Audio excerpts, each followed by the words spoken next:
बघा, एका देवळातील दान पेटीतील 2 रुपयाची व 5 रुपयाची नाणी एकत्र केली असता असे आढळले की 2 रुपयाच्या नाण्यांची संख्या 5 रुपयाच्या नाण्यांच्या संख्येच्या तिप्पट आहे.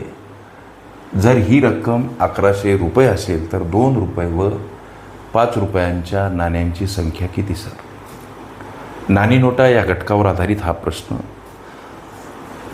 इथं प्रश्नामध्ये नाणी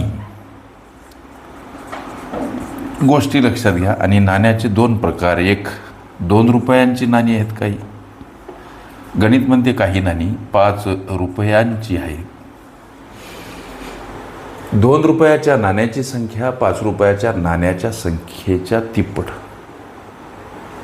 मग इथं 5 रुपयांची नाणी उदाहरणार्थ जर का आम्ही x समजली तर xची तिप्पट 3x हे जे प्राप्त होणारं गुणोत्तर आहे. गोष्टी लक्षात घ्या लेकरांनो, हे संख्यात्मक गुणोत्तर, नाण्यांचं संख्यात्मक. या संख्यात्मक सोबत हा शब्द वाचायचा असतो, लक्षात घ्या. नाण्यांचं संख्यात्मक गुणोत्तर काय? 2 रुपयांची नाणी 3x, 5 रुपयाची x. 2 रुपयांची नाणी 5 रुपयांच्या नाण्यांच्या तिप्पट, म्हणून 5 रुपयांची नाणी x, xची तिप्पट 3x. पुढे चला. आता जेव्हा मूल्यात्मक गुणोत्तराचा विचार, तेव्हा इथं मूल्यात्मक शब्द मांडा. नाण्यांचं मूल्यात्मक गुणोत्तर काय? तेव्हा या 3x सोबत 2 रुपयाचं नाणं गुणीला घ्या, हा गुणाकार 6x. पुढं चला. 5 रुपयाच्या नाण्यांचं मूल्यात्मक गुणोत्तर काय?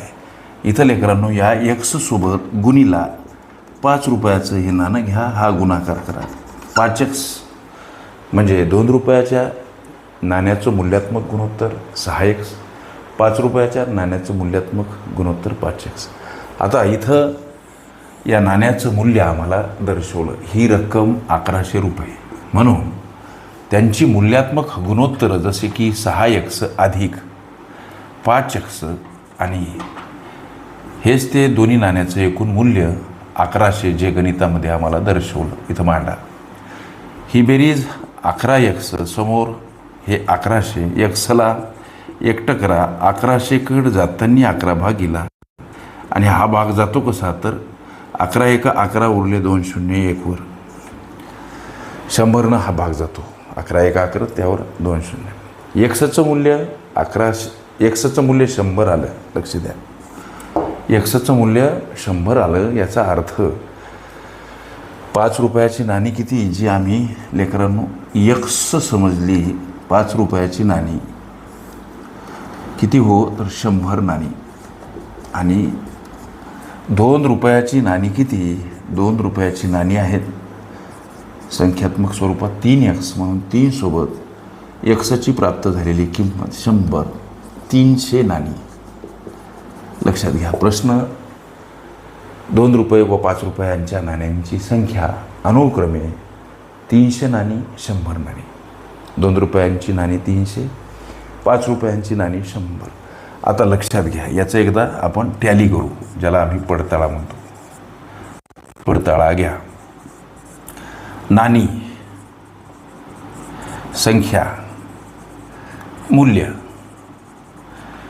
बघा, नाणी हे तर 2 रुपयाची, नाण्यांची संख्या 300. आता त्याचं होणारं मूल्य किती?